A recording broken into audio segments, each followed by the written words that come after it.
நான் கேட்க மாட்டேன் ருத்ரா. அதுக்கான தகுதியும் எனக்கு இல்லை.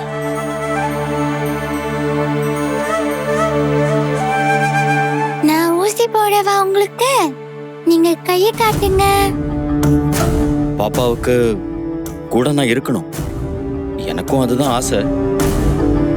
ஆனா அவ உன் கூட இருந்தாதான் நல்லா இருப்பான்னு எனக்கு தோணுது. ருத்ரா, நம்ம பாப்பாவை விட்டுட்டு போறேன், பத்திரமா பார்த்துக்கோ.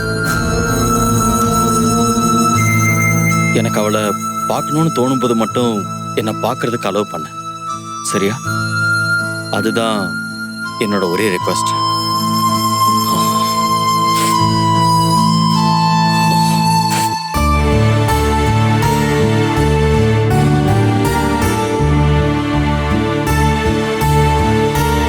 பாப்பா, ஹலோ. அப்பா கூப்பிடுறாரு. என் செல்ல குட்டி, அப்பா இங்க பாரு. நீ முன்ன மாதிரி அம்மா கூடவே இரு. அதோ செல்வி அத்தையும் உன் கூடவே இருப்பாங்க, உன்னை பத்திரமா பார்த்துப்பாங்க.